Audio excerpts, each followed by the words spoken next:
Si Maya ay 12 taong gulang pa lamang, isang ulilang lubos mula pa ng isilang.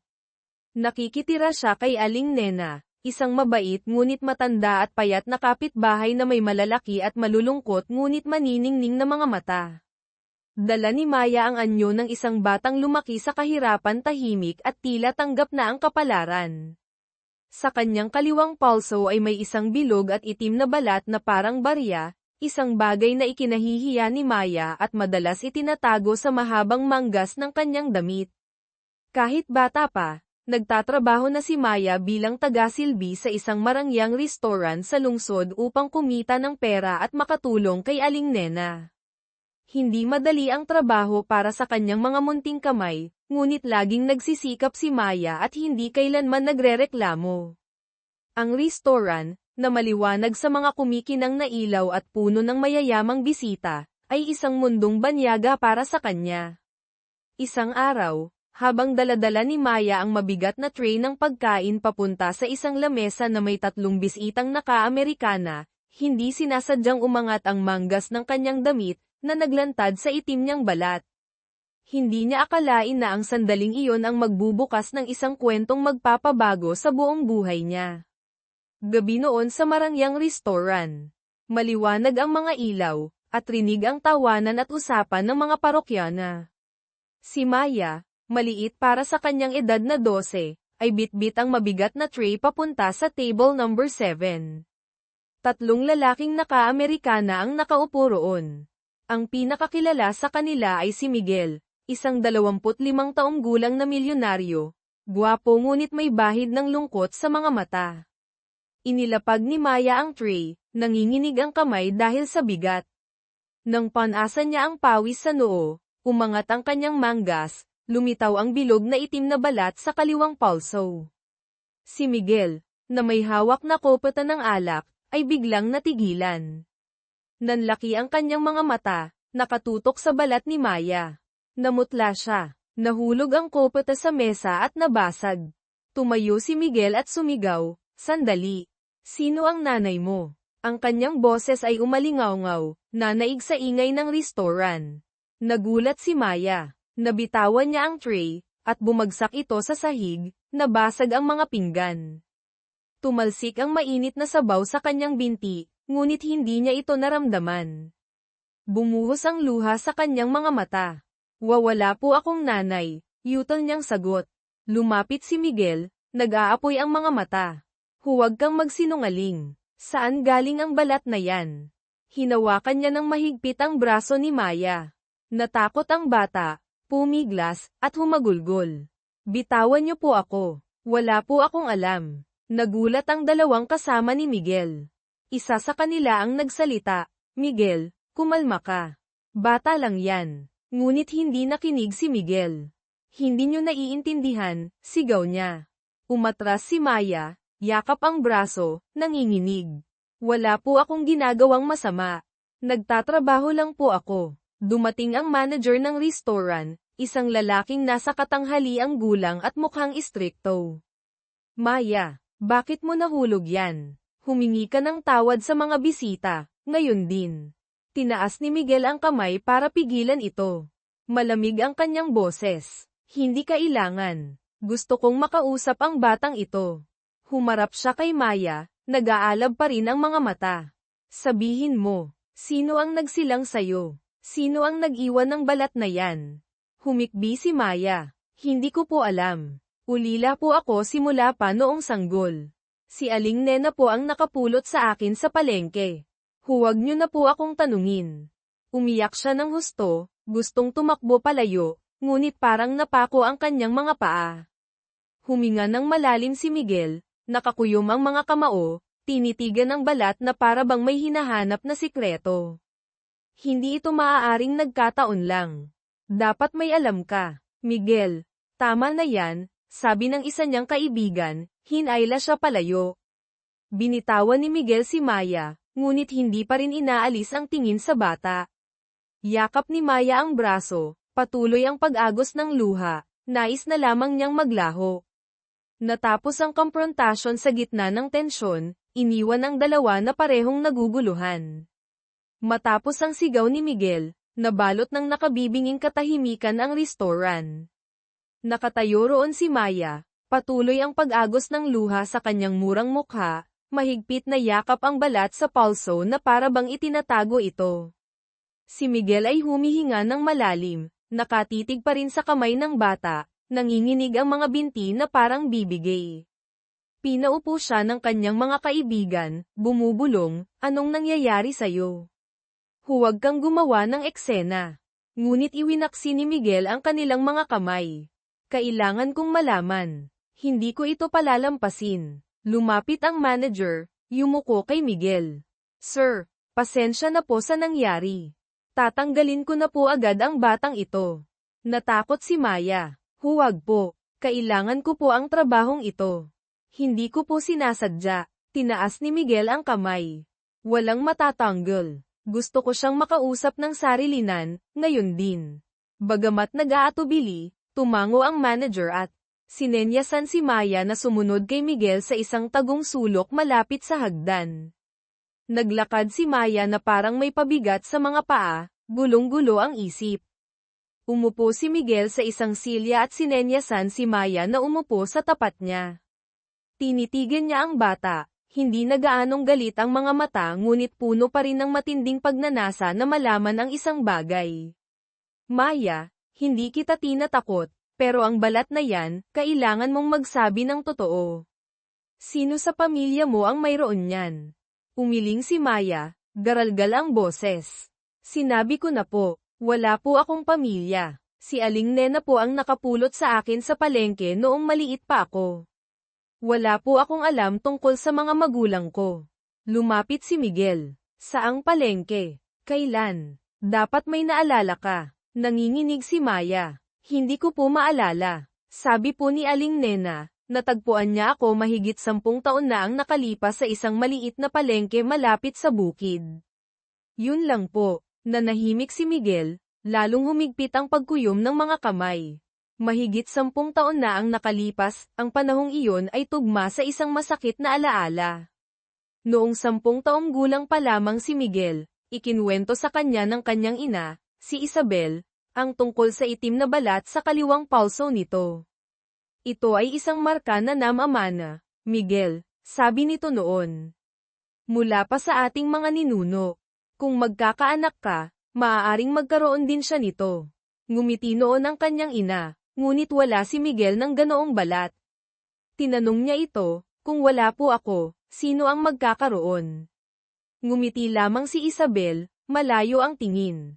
Siguro, balang araw, maiintindihan mo. Namatay ang kanyang ina 12 taon na ang nakalilipas dahil sa isang biglaang karamdaman. Mayaman ang pamilya ni Miguel ngunit malamig ang pakikitungo. Ang kanyang ama, si Don Ricardo, isang istriktong negosyante, ay bihirang banggitin ang kanyang asawa matapos itong mamatay. Lumaki si Miguel sa kalungkutan at malabong mga alaala ng ina. Ang itim na balat ni Isabel ay laging isang misteryo na hindi niya maipaliwanag hanggang sa sandaling makita niya si Maya. Maya, putol ni Miguel sa sariling pag-iisip, nanginginig ang boses. Sabi mo, namatay ang nanay mo pagkatapos kang isilang, tama ba? Tumango si Maya, muling tumulo ang luha. Sabi po ni Aling Nena. Hindi ko po alam kung totoo. Huminga ng malalim si Miguel, pinipilit kumalma. Ang balat mo, kaparehong-kapareho ng balat ng nanay ko. Bilog, maitim, sa kaliwang palso. Hindi ako naniniwalang nagkataon lang ito. Napatingala si Maya, nagulat. Nanay niyo po, pero paano po? Ulila po ako. Tumayo si Miguel, paikot-ikot na naglakad na parang wala sa sarili. Ayoko ring maniwala, pero kung ang nanay ko, kung isinilang kanya tapos iniwan. Huminto siya, humarap kay Maya. Ilang taon ka na? Eksaktong edad mo. 12 anyos po. Ipinanganak po ako noong 2013, sagot ni Maya.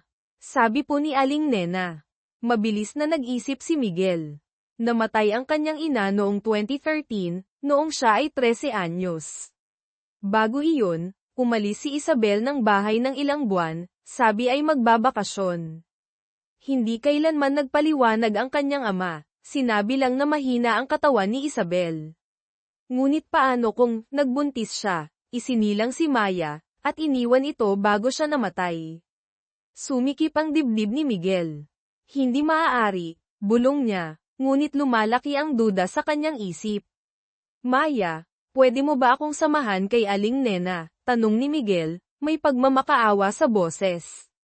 Umatras si Maya, natatakot. Bakit po pupunta kay Aling Nena? Ayoko po. Ano po bang sinasabi nyo? Hinawakan ni Miguel ang balikat ng bata, maraahan ngunit may diin. Kailangan kong malaman ang totoo. Kung may kinalaman ka sa nanay ko, hindi ko ito pwedeng palampasin. Ayaw mo bang malaman kung saan ka talaga nanggaling? Kinagat ni Maya ang labi, patuloy ang pag-agos ng luha. Hindi niya lubos maintindihan ang sinasabi ni Miguel, ngunit ang tanong nito ay tumama sa pinakamalalim na pagnanasa sa kanyang puso ang malaman ang kanyang pinagmulan. Natatakot po ako, bulong niya. Tinitigan siya ni Miguel, lamambat ang boses. Natatakot din ako, pero kailangan nating harapin ito. Sama ka sa akin, pwede ba? Maingay pa rin ang restaurant sa di kalayuan, ngunit sa pagitan ni Maya at Miguel, may bumabalot na mabigat na misteryo. Mula sa itim na balat, hinihila sila nito patungo sa isang paglalakbay na puno ng drama na hindi pa nila lubos na handa. Matapos ang alok ni Miguel, nanatiling tahimik si Maya, nanginginig ang maliliit niyang kamay. Naglalaro sa kanyang mga mata ang takot at pag-uusisa. Pupunta kay Aling Nena. Pero, paano kung totoo ang sinasabi niyo? Anong gagawin ko? Bulong niya, nalilito. Lumuhad si Miguel kapantay niya, ang mga matay matatag ngunit may bakas ng sakit. Maya, hindi ako sigurado sa kahit ano. Pero kung anak ka ng nanay ko, karapatan mong malaman. At karapatan ko rin. Sumama ka sa akin. Isang beses lang. Kinagat ni Maya ang labi, tumulo ang luha. Ayaw niyang maniwala, ngunit ang mga salita ni Miguel ay parang nagtanim ng butil ng pag-asa sa kanyang pusong laging hungkag. Sa huli, marahan siyang tumango. Sige po, pero kailangan ko pong magpaalam sa manager. Tumayo si Miguel, bahagyang ngumiti. Ako na ang bahala. Bumalik siya sa lamesa, kinausap ang manager. Kumunat ang noo ng lalaki, ngunit sa harap ng awtoridad ni Miguel, isang VIP na customer, pumayag itong pauwiin ng maaga si Maya. Nang gabing iyon, minaneho ni Miguel ang kanyang mamahaling kotse patungo sa mahirap na komunidad kung saan nakatira si Maya kasama si Aling Nena. Ang daan ay makitid, madilim, at amoy kulob sa lungat sa marangyang buhay ni Miguel. Nakayukyok si Maya sa upuan, yakap ang kanyang balat na parabang natatakot na may ibubunyag itong kakilakilabot. Tahimik si Miguel. Gulong-gulo ang isip. Kung totoong kapatid niya si Maya, anong sikreto ang itinago ng kanyang ina? At ang kanyang ama, na laging malamig, alam kaya niya ito? Huminto ang kotse sa harap ng isang maliit at sira-sirang bahay. Bumaba si Maya, nanginginig na itinuro, "Diyan po si Aling Nena."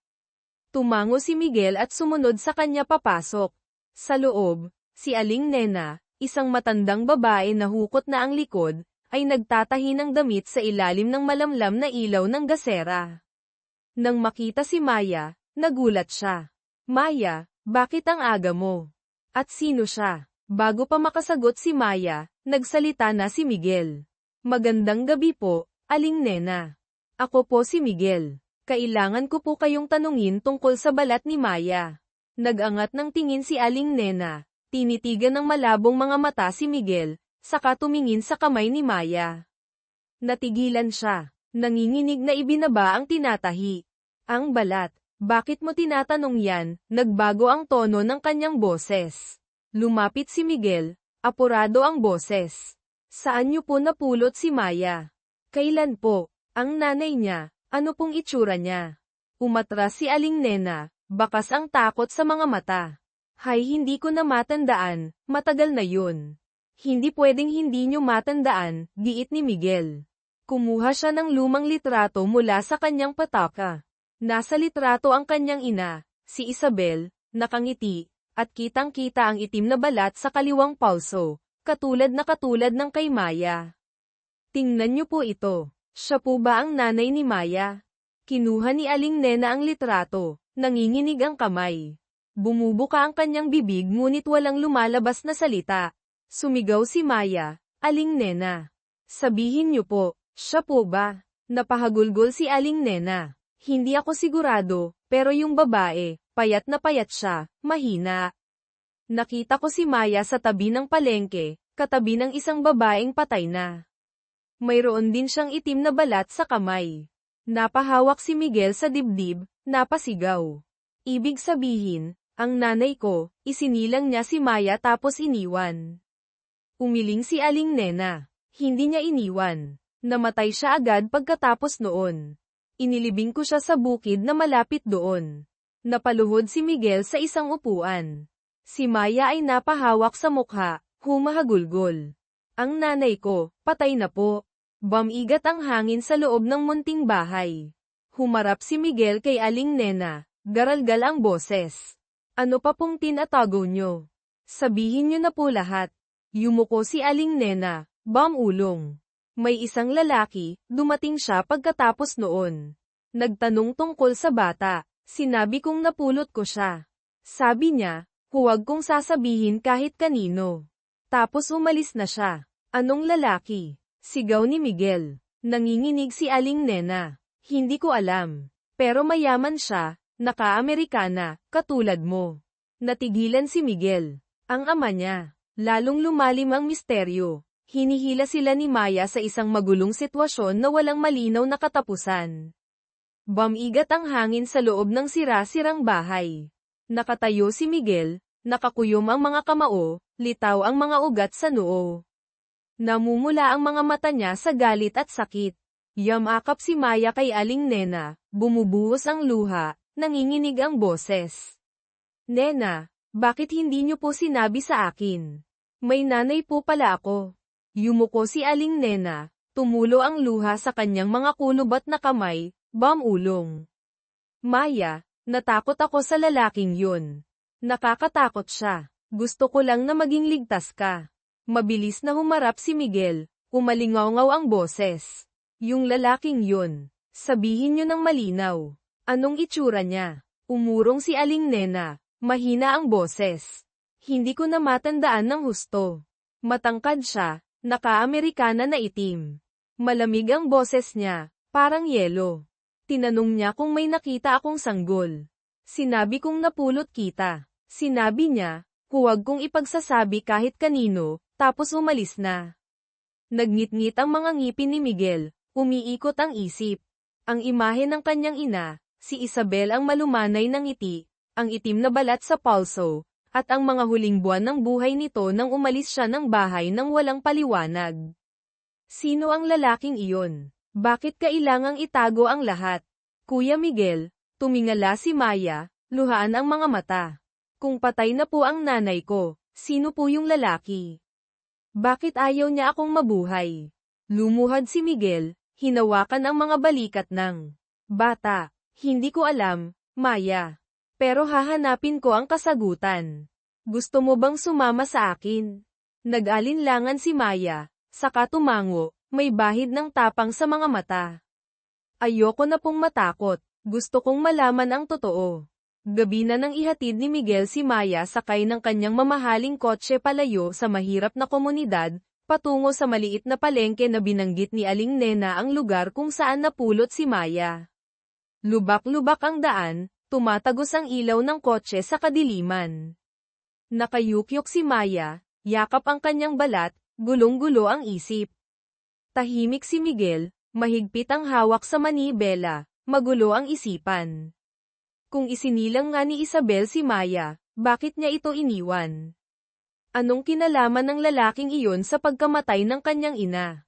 Huminto ang kotse sa gilid ng palengke. Gabi na at tahimik ang lugar, tanging ang kahol ng mga asong gala ang maririnig.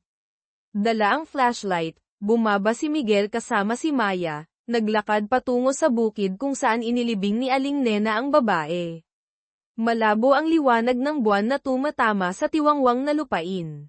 Sinabi ba ni Aling Nena kung saan eksakto? Tanong ni Miguel. Itinuro ni Maya ang isang patag na lupa malapit sa mga puno. Diyan daw po malapit. Hindi pa po ako nakakapunta rito. Lumuhad si Miguel, nagsimulang maghukay gamit ang mga kamay, mabilis ang kilos. Tumayo si Maya sa tabi, nanginginig, pinaghalong takot at pag-asa ang nararamdaman. Biglang tumama ang ilaw ng flashlight sa isang maliit na kumikinang na bagay sa lupa, isang luma at pilak na kwintas. May nakaukit na pangalan sa palawit, Isabel. Natigilan si Miguel. Nanginginig ang kamay na dinampot ito. Nawawala ang boses. Ito ang kwintas ni Mama.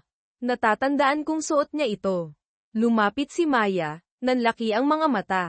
Kay Mama niyo po, ibig sabihin, nanay ko nga po siya. Mahigpit na hinawakan ni Miguel ang kwintas, tumulo ang luha. Hindi maaaring magkamali. Nakaukit ang pangalan ng kanyang ina rito. Kung dito siya inilibing, Maya, kapatid kita. Hindi niya matapos ang sasabihin, ngunit sa puso niya, mas sigurado na siya sa koneksyon nila ni Maya sa kanyang ina. Bigla, may narinig silang kaluskos mula sa di kalayuan mga yabag sa tuyong damo. Nagulat si Miguel, hinayla si Maya para magtago sa likod ng isang puno. May tao. Sa ilalim ng liwanag ng buwan, isang matangkad na anino ang lumitaw, naka-Amerikana na itim, dahan-daang naglalakad patungo sa kanila. Napigil ni Miguel ang hininga, kumakabog ang dibdib. Huminto ang lalaki sa mismong lugar na hinukay ni Miguel, yumuko para tingnan ang nagalaw na lupa. Bamulong ito, sino ang nagpunta rito? Nanginginig si Maya, Bamulong, Kuya Miguel, siya po ba yun? Hindi sumagot si Miguel, ngunit puno ng pag-iingat ang kanyang mga mata. Malapit na ang sikreto, ngunit gayon din ang panganib. Tiwangwang ang bukid sa ilalim ng malamlam na liwanag ng buwan.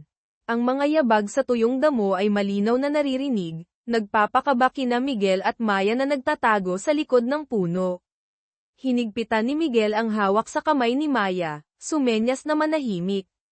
Nakatutok ang kanyang mga mata sa lalaking naka-Amerikana na nakatayo mga 10 metro lamang ang layo. Matangkad ang lalaki, natatakpan ng dilim ang mukha, ngunit ang malalim at malamig niyang boses ay tumagos sa katahimikan. Sino ang naghukay dito? Sinong nandyan? Yumuko siya, hinipo ang lupang kahuhukay lang ni Miguel, sa kadahan-daang tumayo, ang mga matay nagmamasid sa paligid na parang isang mandaragit. Nanginginig si Maya, ang maliit niyang kamay ay humigpit sa pagkakahawak kay Miguel. Bamulong siya, garalgal ang boses, Kuya Miguel, siya po ba yun? Yung sinasabi ni Aling Nena. Hindi sumagot si Miguel, ngunit malakas ang kabog ng kanyang dibdib. Ang pilak na kwintas na may pangalang, Isabel, sa kanyang kamay ay tila nag-iinit, nagpapatunay sa isang bagay na ayaw niyang paniwalaan, namatay ang kanyang ina dito, at ang lalaking ito ang maaaring may hawak ng kakilakilabot na sikreto. Sinubukang kumalma ni Miguel, bamulong kay Maya, huwag kang gagalaw. Tingnan natin kung anong gagawin niya. Dahan-daang naglakad ang lalaki paikot sa lugar, lumulubog ang makintab niyang sapatos sa malambot na lupa. Bamulong ito, hindi pwedeng mabunyag. Walang dapat makaalam. Kinuha niya ang cellphone mula sa bulsa, nag-dial. Mas mahina ang boses niya ngayon. May nakarating dito. Ayusin niyo na. Huwag mag-iwan ng bakas. Nanlamig si Miguel nang marinig iyon. Sino ang tinatawagan niya? At ano ang ibig sabihin ng ayusin? Bigla, mula sa di kalayuan, sumilaw ang ilaw ng sasakyan. Umugang ang makina papalapit. Hinayla ni Miguel si Maya pababa sa lupa. Bamulong, dapa.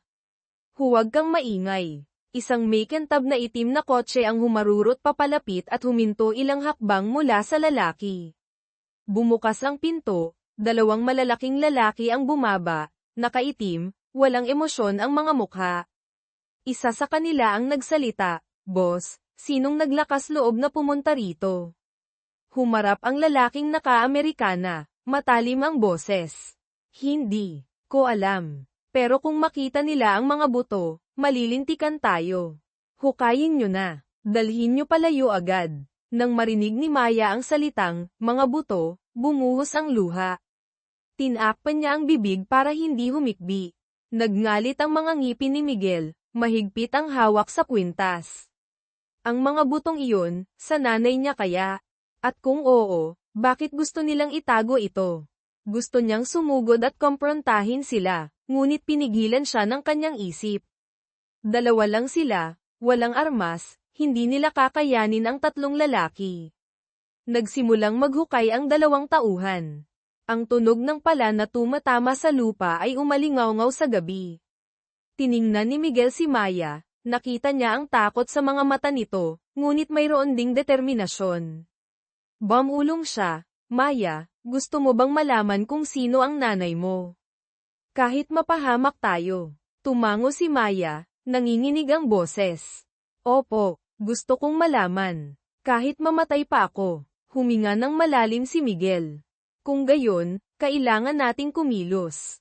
I-distract ko sila. Tumakbo ka pabalik sa kotse, tumawag ka ng pulis. Natakot si Maya. Hindi po, hindi ko kayo iiwan. Umiling si Miguel. Wala nang ibang paraan. Kung makuha nila ang mga buto, mawawalan tayo ng ebidensya. Ibinigay niya ang susi ng kotse kay Maya. Tumakbo ka diretso sa kalsada. Tawagan mo ang 117. Kaya kung pigilan sila, kinagat ni Maya ang labi, tumulo ang luha, ngunit sa huli, tumango siya, mahigpit na hawak ang susi. Tumalikod ang lalaking naka-Amerikana para tingnan ang cellphone habang mas malalim ang hinuhukay ng dalawang tauhan. Dumampot si Miguel ng malaking bato at ibinato ito ng malakas sa di kalayuan. Kalabog. Umalingaw-ngaw ang tunog, nagulat ang tatlong lalaki. Sino yan? Sigaw ng naka-Amerikana. Tingnan nyo. Iniwan ng dalawang tauhan ang pala at tumakbo patungo sa direksyon ng ingay.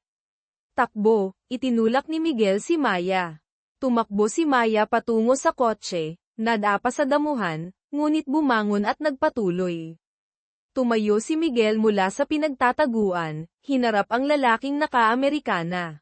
Tigil, sigaw niya, puno ng galit ang boses. Humarap ang lalaki, ang mga matay parang punyal na tumusok kay Miguel. Sino ka? Ungol nito. Itinaas ni Miguel ang kwintas. Anak ako ng babaeng inilibing mo dito. Sabihin mo, anong ginawa mo sa nanay ko? Natigilan ang lalaki, ngunit mabilis na ngumisi. Masyado ka ng maraming alam. Sayang, hindi ka na mabubuhay para ikwento yan. Bumunot siya ng isang maliit na baril mula sa baywang at itinutok kay Miguel. Ngunit sa sandaling iyon, umalingaw-ngaw ang sirena ng pulis mula sa malayo. Nagawa ni Maya. Nagmura ang lalaking naka-Amerikana, tumalikod para tumakbo pabalik sa kanyang kotse. Sumugod si Miguel, niyakap siya ng mahigpit. Hindi ka makakatakas, sigaw niya. Nagpagulong-gulong sila sa lupa. Nahulog ang baril. Di nagana ni Miguel ang lalaki, ngunit tumatakbo na pabalik ang dalawang tauhan. Bitawan niyo si boss, sigaw nila. Lalong lumakas ang sirena, kumikislap ang mga ilaw na pula at asul. Nagpupumiglas ang lalaking naka-Amerikana. Magsisisi ka, ungol nito. Ngunit hindi bumitaw si Miguel, hinigpitan ang sakal. Dumating ang mga police car. 4 na pulis ang mabilis na bumaba, nakatutok ang mga baril sa kaguluhan. Tigil. Itaas ang mga kamay, sigaw ng isang pulis. Tumakbo ang dalawang tauhan ngunit mabilis silang nahuli. Binitawan ni Miguel ang lalaking naka-Amerikana, na humihingal sa lupa, puno ng puot ang mga mata.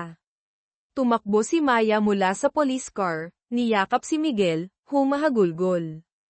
Kuya Miguel, okay ka lang po ba? Hinaplos ni Miguel ang buhok ng bata, huminga ng maluwag. Okay lang ako. Ang galing mo. Pinusesan ng mga pulis ang lalaking naka-Amerikana at isinakay sa kotse. Ibinigay ni Miguel ang kwintas sa hepe ng mga pulis. Ito po ang ebidensya. Pakihukay po dyan. Maaaring nandyan ang nanay ko. Nang gabing iyon, naging maliwanag ang bukid dahil sa mga ilaw ng pulis. Hinukay nila ang isang kalansay. Sa tabi nito, natagpuan ang isang lumang pilak na singsing, isa pang katibayan na kay Isabel nga iyon. Lumuhad si Miguel, tumulo ang luha sa lupa.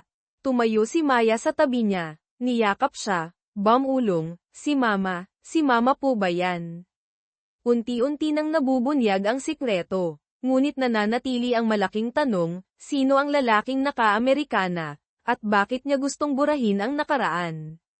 Maliwanag ang dating tiwangwang na bukid dahil sa mga ilaw ng pulis. Patuloy ang tunog ng mga palang humuhukay, binubuksan ang lupang nagtago ng sikreto sa loob ng mahigit isang dekada. Nakatayo roon si Miguel, mahigpit na hawak ang pilak na kwintas, namumula ang mga mata habang pinanunood ang unti-unting paglitaw ng kalansay. Nakakapit si Maya sa kanya, patuloy ang pag-agos ng luha, nanginginig ang maliliit na kamay na nakahawak kay Miguel. Inilagay ang kalansay sa isang stretcher. Sa tabi nito, ang luma at pilak na singsing, isa pang bagay na naaalala ni Miguel na suot ni Isabel noong bata pa siya. Lumapit ang police captain, isang nasa katanghaliang gulang at mukhang matatag na lalaki. Malalim ang boses. "Miguel, dadalhin namin ang mga labi para sa DNA testing." Tungkol naman sa lalaking iyon, may alam ka ba tungkol sa kanya? Humarap si Miguel, tiningnan ang lalaking naka-Amerikana na nakaposa sa loob ng police car. Kitang-kita na ngayon ang mukha nito sa ilalim ng ilaw, matigas, malamig, na may pilat na tumatakbo sa gilid ng kanyang sentido. Umiling si Miguel. "Hindi ko pa po siya nakita. Pero kilala niya ang nanay ko, at maaaring siya ang pumatay sa kanya." Narinig ito ng lalaki, ngumisi. Garalgal ang boses. "Akala mo alam mo na lahat, bata. Hindi ganoon ka-simple ang mga bagay." Susugod sana si Miguel para suntukin ang bintana ng kotse, sumisigaw, "Anong ginawa mo sa nanay ko? Magsalita ka," ngunit pinigilan siya ng mga pulis. Nag-aalab pa rin sa galit ang mga mata ni Miguel. Sumenyas ang police captain na kumalma. "Miguel, iimbestigahan namin siya. Hayaan nating umiral ang batas." Umalis ang police car, nalulan ang lalaking naka-Amerikana, naiwan sina Miguel at Maya sa gitna ng bukid. Bamulong si Maya, "Kuya Miguel, kung siya nga po si Mama, bakit po nila itinago?" Lumuhad si Miguel, hinaplos ang buhok ng bata. "Hindi ko alam, Maya. Pero aalamin ko, kahit anong mangyari." Tumayo siya, hinawakan ang kamay ni Maya. "Tara na. Kailangan nating kausapin ulit si Aling Nena." May tinatago pa siya. Nag-uumaga na nang bumalik sina Miguel at Maya sa sira-sirang bahay. Nakaupo si Aling Nena sa isang sulok, namumula ang mga mata sa magdamag na pag-iyak. Nang makita sila, nanginginig siya. "Miguel, Maya, okay lang ba kayo? Anong nangyari sa bukid?" Inilapag ni Miguel ang kwintas at singsing sa maliit na mesa. Seryoso ang boses. "Aling Nena, pag-aari po ito ng nanay ko. May naalala pa po ba kayo tungkol sa lalaking iyon?"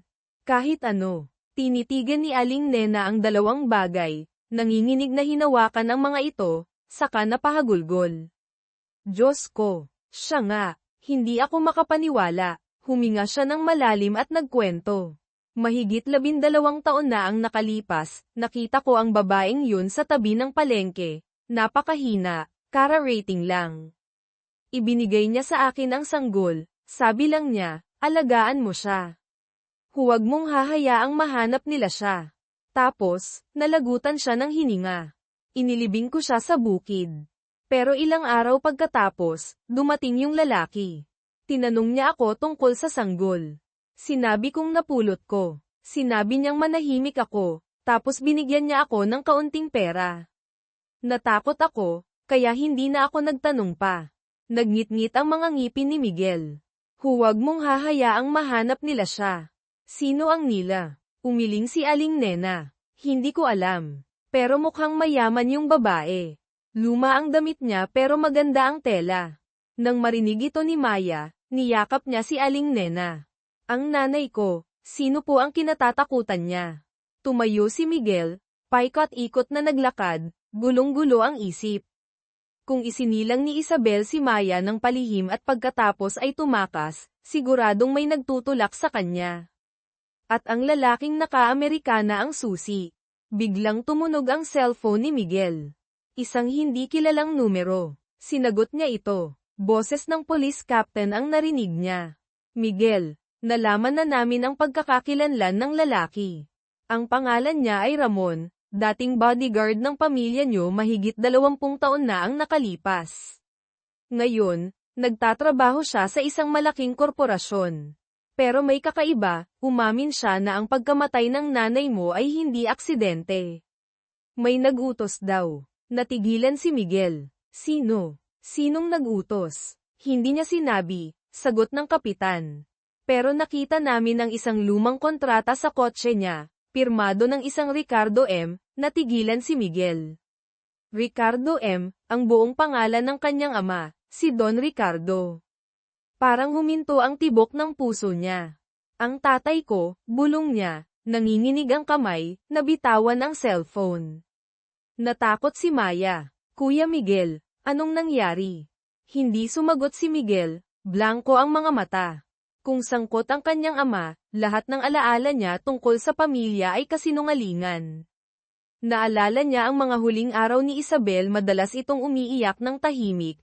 Minsan ay nag-aaway sila ng matindi ng kanyang ama sa loob ng saradong silid. Posible kayang, tumakas si Isabel dahil buntis siya kay Maya, at ang kanyang ama ang nagpapatay dito. Humarap si Miguel kay Maya. Kailangan nating pumunta sa istasyon ng pulis. Kailangan kong makausap ang lalaking yun, ngayon din. Nagmamadali silang sumakay sa kotse, humarurot patungo sa istasyon sa gitna ng tirik na araw. Sa interrogation room, nakaupo si Ramon sa likod ng rehas, malamig ang tingin kay Miguel. Anong kailangan mo pa, bata? Tanong nito, may pangungot siya sa boses. Hinampes ni Miguel ang mesa. Nagtatrabaho ka para sa tatay ko, di ba? Inutusan ka ba niyang patayin ang nanay ko? Ngumisi si Ramon. Matalino ka, pero wala akong sasabihin. Kung gusto mong malaman, tanungin mo ang matanda mong ama. Sumigaw si Miguel. Hindi ka makakatakas. Ikaw ang naglibing sa nanay ko. Pagsisisihan mo ito. Ngumisi si Ramon. Naglibing. Sumusunod lang ako sa utos. Hindi ako ang pumatay. At yung bata, hindi ko akalaing mabubuhay pa pala. Narinig ito ni Maya, napasigaw. Anong sinasabi mo? Paano namatay ang nanay ko? Humarap si Ramon sa bata. Bahagyang nagbago ang ekspresyon. Ang nanay mo, matapang siya. Pagkatapos kang isilang, tumakas siya. Pero hindi siya nakalayo. Ako lang ang tagalinis. Susugurin sana ni Miguel si Ramon para suntukin, ngunit pinigilan siya ng pulis. Sinabi ng police captain, tama na yan, Miguel. Kami na ang mag-iimbestiga. Hindi siya makakatakas. Humingal si Miguel, hinayla si Maya palabas. Sa ilalim ng nakakasilaw na araw, lumuhad siya at niyakap ang bata. Maya, patawarin mo ako. Kung ang tatay ko ang gumawa nito, hindi ko alam kung paano ko haharapin. Humagulgol si Maya. Hindi ko po kayo sinisisi. Pero gusto kong malaman ang lahat. Tumango si Miguel, determinado ang mga mata. Sige, hahanapin natin ang katotohanan. Hindi ito pwedeng manatiling nakabaon. Sa di kalayuan, sa loob ng police car, pinanood sila ni Ramon, Bamulong, hindi nyo kakayanin ang malalaman nyo. Ang madilim na sikreto ng pamilya ni Miguel ay unti-unti nang nabubunyag, ngunit ang halaga ng katotohanan, hindi kaya ito masyadong masakit. Umalis sina Miguel at Maya sa istasyon ng pulis sa ilalim ng tirik na araw. Hawak ni Miguel ang kamay ni Maya, gulong-gulo ang isip matapos ang sinabi ni Ramon, hindi ako ang pumatay. Kung hindi si Ramon, sino ang nasa likod ng pagkamatay ng kanyang ina? Tiningnan niya ang itim na balat sa palso ni Maya, ang markang katulad ng kay Isabel, at nagdesisyon. Maya, kailangan pa nating mag-imbestiga. May tinatago ang tatay ko. Kailangan kong malaman ang totoo. Tumango si Maya, namumula ang mga mata. Gusto ko rin pong malaman kung sino talaga ang nanay ko. Sumakay sila sa kotse, ngunit hindi agad nagmaneho si Miguel papunta sa mansyon ni Don Ricardo. Naalala niya ang lumang talaarawan ng kanyang ina sa dati nitong pribadong apartment. Maya, punta muna tayo sa dating apartment ni Mama. May mga iniwan siyang gamit doon, baka may makita tayong clue. Pumayag si Maya, sumandal sa upuan, pinaghalong pag-asa at kaba ang nararamdaman. Sa apartment, kinuha ni Miguel ang isang lumang kahoy na kahon at binuksan ang talaarawan ni Isabel. Lumitaw ang malambot nitong sulat kamay, petsa, 15 ng Mayo taong 2012, alam kong nagdadalang tao ako. Isang babae. Ayaw ni Ricardo ng babae. Hindi tatanggapin ng pamilya. Kailangan kong protektahan ang anak ko. Natigilan si Miguel, binasa ng malakas. Babae. Maya, ikaw nga siguro ang anak ni Mama, at ni Papa. Napatingala si Maya, nagulat. Anak po ni Don Ricardo. Pero bakit niya po ako iniwan? Ipinagpatuloy ni Miguel ang pagbabasa, kumakabog ang dibdib. Isa pang entry, petsa, 10 ng Disyembre taong 2012, tumakas ako. Pinapahanap ako ni Ricardo. Hindi ko hahayaang kunin nila ang anak ko. Mahigpit na hinawakan ni Miguel ang talaarawan. Tumakas si Mama dahil ayaw sayo ni Papa, dahil sa pamilya niya. Ang pamilya ng mga makaluma sila. Narinig kong sinasabi ni Papa noon pa, gusto lang nila ng lalaking tagapagmana. Nanginginig si Maya. Ibig sabihin po, namatay si Mama dahil pinoprotektahan niya ako. Tumango si Miguel, namumula ang mga mata. Malamang, kailangan nating tanungin si Papa. Tinawagan niya ang police captain. Captain, nahanap ko ang talaarawan ni Mama. Nakasulat dito na ayaw ni Papa ng babae kaya napilitan siyang tumakas. Pakiimbestiga po kung may kinalaman ang pamilya M dito. Sumagot ang kapitan, sige. Kilala ang pamilya M sa pagiging konserbatibo. Iimbestigahan ko. Nagmaneho sina Miguel at Maya papunta sa mansyon. Ito ang unang pagkakataon na haharapin nila si Don Ricardo dala ang ebidensya. Pumasok sila sa malawak na sala. Nakaupo si Don Ricardo sa isang malaking silya, hawak ang kopeta ng alak, pagod ang mga mata. Nang makita sina Miguel at Maya, nagulat siya. Miguel, anak. Sinong kasama mo? Inilapag ni Miguel ang talaarawan sa mesa. Malamig ang boses. Basahin niyo po, Papa. Nakasulat dito na ayaw niyo ng babae kaya napilitang tumakas si Mama. Si Maya po, anak niyo siya ni Mama, hindi ba? Tiningnan ni Don Ricardo ang talaarawan, nanginginig ang kamay. Nahulog ang kopeta at nabasag. Saan mo nakuha yan? Sumigaw si Miguel. Kay Mama. Tumakas siya dahil sa inyo at sa pamilya. Inutusan niyo si Ramon na ilibing si Mama para itago ang lahat, tama po ba? Tumayo si Don Ricardo, nanginginig ang boses. Anong pinagsasabi mo? Wala akong ginawa kay Isabel. Lumapit si Maya, umiiyak. Kayo po ba ang tatay ko? Bakit niyo po hinayaang mamatay si Mama? Tiningnan ni Don Ricardo si Maya, nag-aalangan ang mga mata, saka napaupo, hawak ang ulo. Hindi ko ginasto ito. Hindi tumatanggap ng babae ang pamilya. Noong nalaman kong babae ang dinadala ni Isabel, sinabi ko sa kanyang ipalaglag, pero ayaw niya. Sumigaw si Miguel. Dahil sa pamilya, pinilit niyong umalis si Mama, tapos hinayaan niyong mamatay siya sa bukid. Huminga ng malalim si Don Ricardo. Hindi ko pinatay si Isabel. Gusto ko lang siyang lumayo muna, manganak sa ibang lugar. Pero tumakas siya ng tuluyan. Nang ibalita ni Ramon na namatay siya pagkatapos manganak, natakot ako. Humagulgol si Maya. Tatay ko po kayo, pero hinayaan niyong mamatay si Mama dahil lang sa mga taong yun. Hindi po ako pabigat. Tiningnan ni Don Ricardo si Maya, nawawala ang boses. Hindi kita itinuturing na pabigat. Pero pinilit ako ng pamilya, ng lolo mo. Sabi nila, walang halaga ang babae, hindi tagapagmana. Inutusan ko si Ramon na ilibing siya para maitago ang lahat. Nagngit-ngit ang mga ngipin ni Miguel. Hinayaan niyong mamatay si Mama dahil sa pride ng pamilya. Sino ang nag-utos sa inyo? Nanahimik si Don Ricardo, sa kabam-ulong. Ang lolo mo, si Don Alejandro M. siya ang pinuno ng pamilya. Hindi siya tumatanggap ng babae. Sinabi niya sa akin na tanggalin ang bata, pero hindi ko kaya. Tumakas si Isabel, at nawalan na ako ng kontrol. Natigilan si Miguel, ang lolo niya. Pinilit nito si Papa na saktan si Mama at si Maya. Tumunog ang cellphone ni Miguel. Ang police captain, mabilis ang boses. Miguel, nahanap ko ang mga lumang sulat ni Don Alejandro para kay Don Ricardo. Tinatakot niya ito na kung itutuloy ang pagbubuntis sa babae, mawawalan siya ng mana. Hindi pinatay ni Don Ricardo si Isabel, pero tinago niya ang pagkamatay nito dahil sa takot sa pamilya.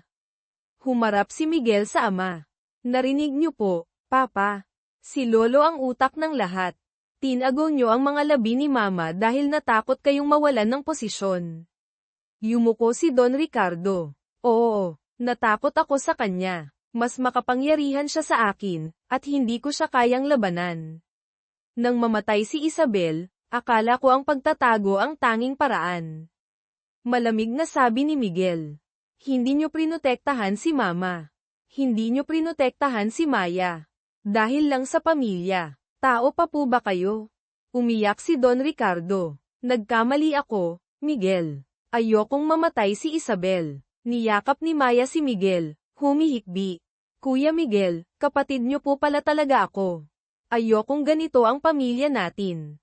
Hinaplos ni Miguel ang buhok ng bata.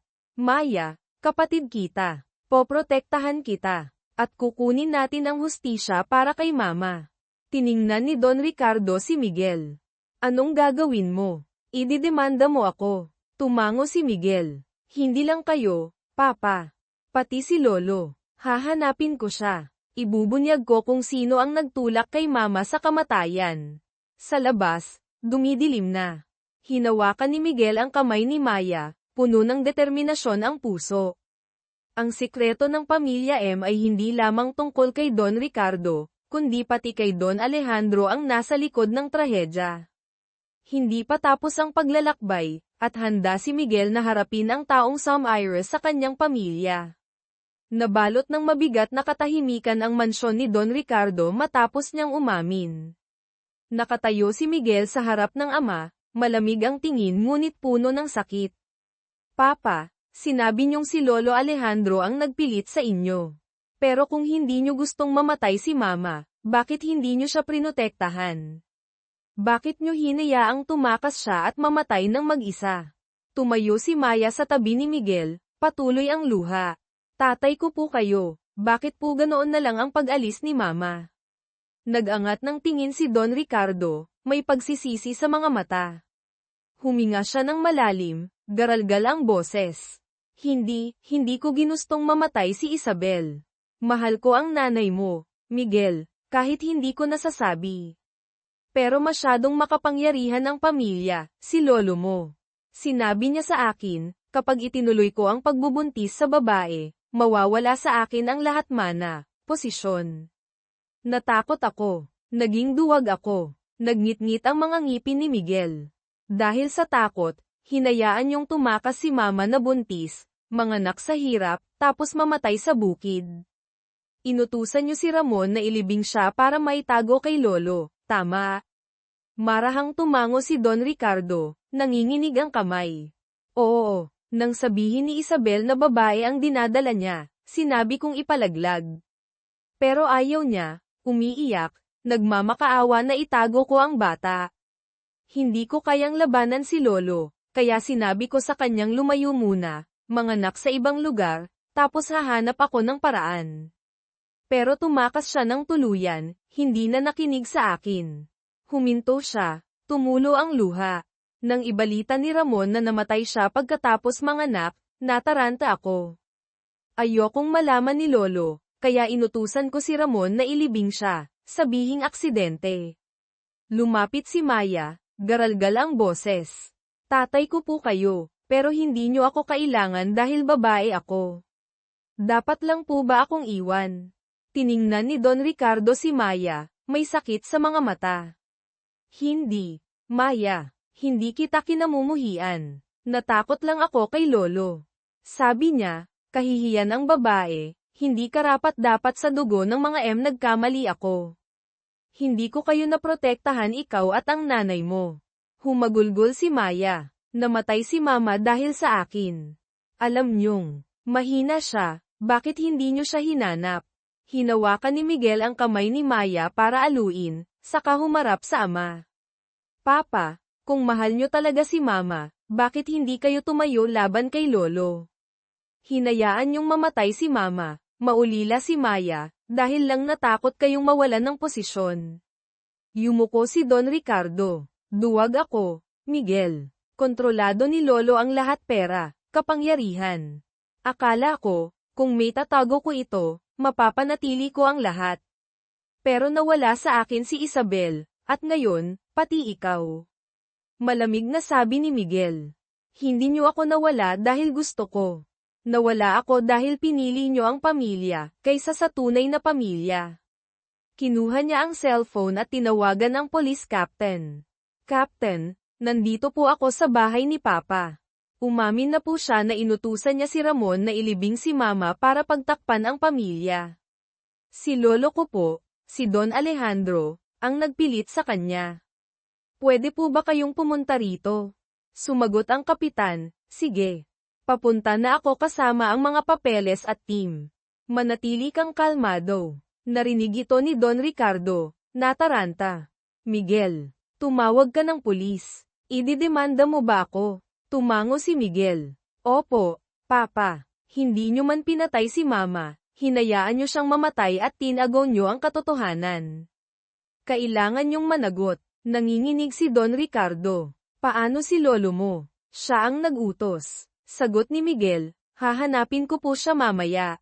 Pero kayo ang direktang nag-utos kay Ramon.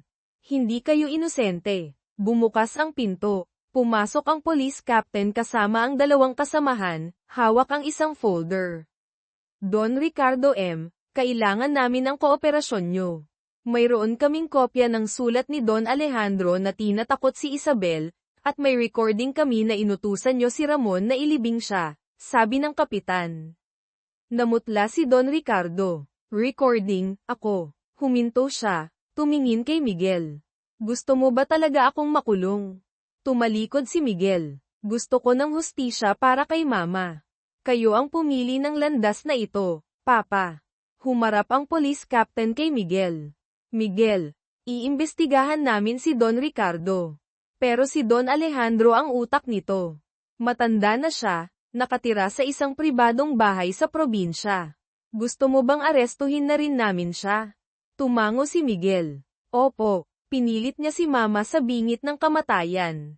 Hindi siya pwedeng makatakas. Hinawakan ni Maya ang braso ni Miguel. Kuya Miguel, kapag nahuli si Lolo, anong mangyayari sa pamilya? Hinaplos ni Miguel ang buhok ng bata. Matagal nang mali ang pamilyang ito. Hindi ko na kailangan yan. Ikaw lang ang kailangan ko, at ang katotohanan. Tumayo si Don Ricardo, nawawala ang boses. Miguel, Maya, kung makukulong ako, sana mapatawad niyo ako. Umiyak si Maya. Hindi ko po alam kung mapapatawad ko kayo. Hinayaan niyong mamatay si Mama. Malamig na sabi ni Miguel. Mamaya na ang pagpapatawad. Ngayon, kailangan niyong pagbayaran ang ginawa niyo. Isinama ng mga pulis si Don Ricardo palabas. Nakayuko ito, hukot ang likod na parang isang talunan. Niyakap ni Miguel si Maya, bamulong, Maya, kapatid kita. Kahit anong ginawa ni Papa at ni Lolo, poprotektahan kita. Tumango si Maya. Alam ko po, pero, gusto kong makita si Lolo. Gusto kong tanungin kung bakit niya ako kinamumuhian. Sige, sabi ni Miguel. Pupuntahan natin siya. Kailangan niyang harapin tayo. Sa labas, bumagsak na ang dilim. Nakatayo sina Miguel at Maya sa loob ng malaking mansyon, puno ng determinasyon ang mga puso. Umamin na si Don Ricardo, ngunit ang anino ni Don Alejandro, ang nasa likod ng trahedya, ay nananatili. Hindi pa sila pwedeng tumigil, dahil ang katotohanan tungkol sa pamilya at ang sakit na dinanas ni Isabel ay kailangan pang mabigyang linaw. Nagpapatuloy ang paglalakbay, may bagong paghaharap na naghihintay. Naging malungkot at tahimik ang mansyon ni Don Ricardo matapos siyang isama ng mga pulis. Nakatayo sina Miguel at Maya sa sala, mabigat ang dibdib. Hinawakan ni Miguel ang kamay ni Maya, malalim ang boses.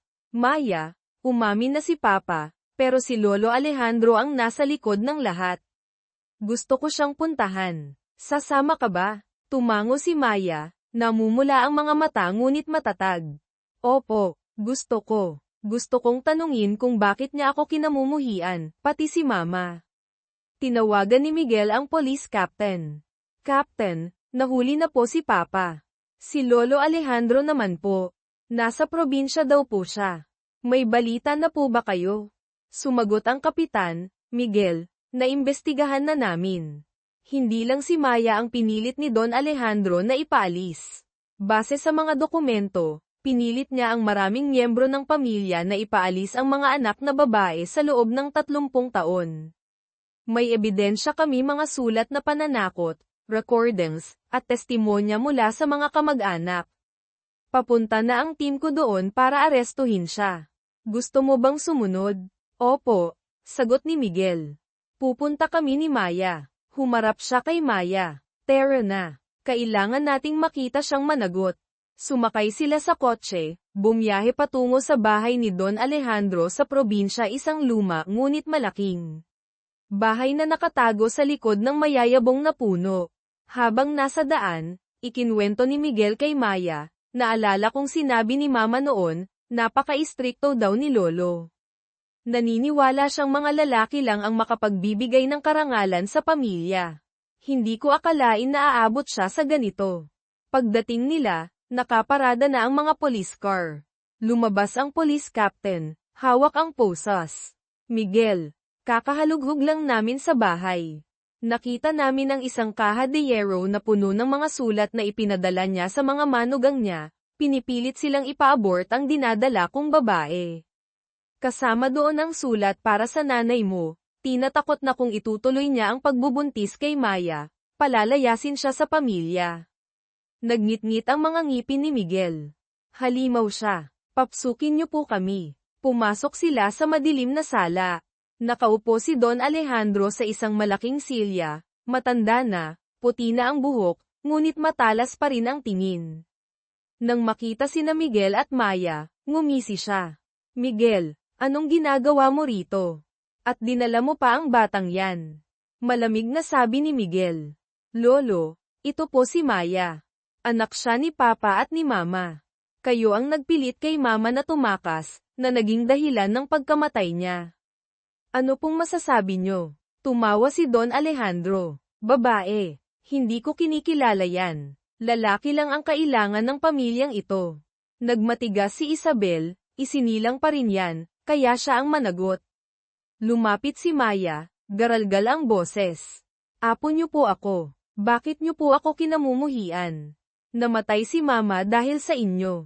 Hindi po ba kayo nagsisisi? Tiningnan ni Don Alejandro si Maya, walang bahid ng emosyon. Dungis ka lang sa pangalan ng pamilya.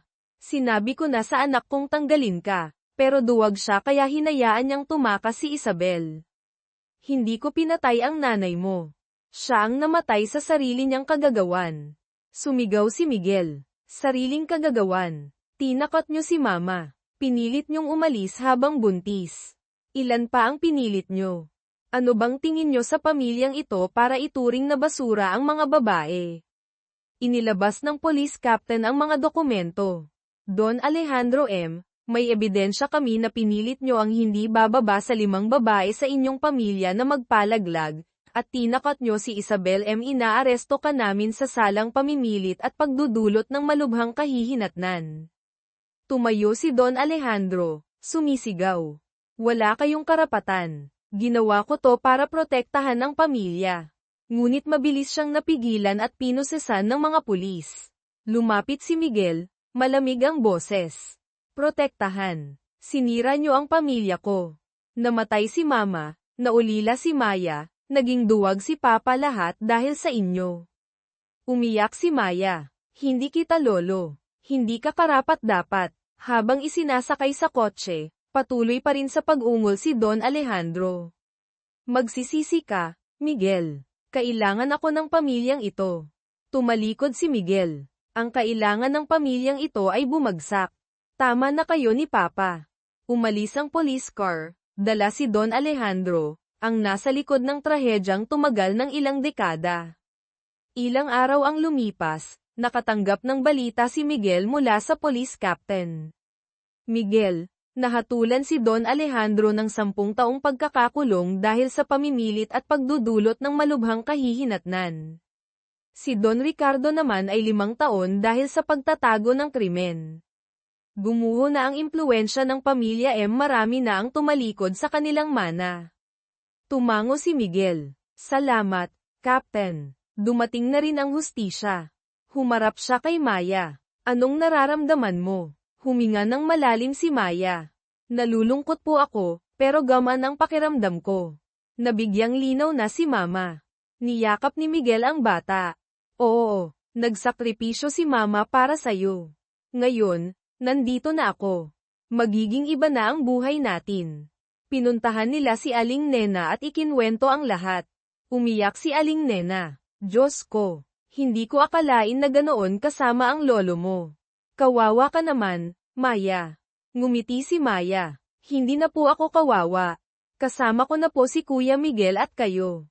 Dinala ni Miguel si Maya sa kanyang apartment, nagdesisyong alagaan ito bilang tunay na kapatid. Pumunta siya sa puntod ni Isabel, naglagay ng bulaklak, bamulong, naparusahan na sila lolo at papa. Ligtas na si Maya. Mapayapa ka na. Tumayo si Maya sa tabi niya, mahina ang boses. Anak niyo po ako. Mamumuhay po ako ng maayos para maipagmalaki niyo ako. Hamangin ng bahagya, na parang isang yakap mula kay Isabel. Kinabukasan, nakatanggap si Miguel ng sulat mula sa abogado ng pamilya. Nakumpiska ang mga ari-arian nina Don Ricardo at Don Alejandro, ngunit may maliit na bahagi na iniwan para kina Miguel at Maya pera na palihim na naipon ni Isabel noon. Tiningnan ni Miguel si Maya. Anong gusto mong gawin natin dito? Sagot ni Maya, gusto ko pong mag-aral at tulungan si Aling Nena.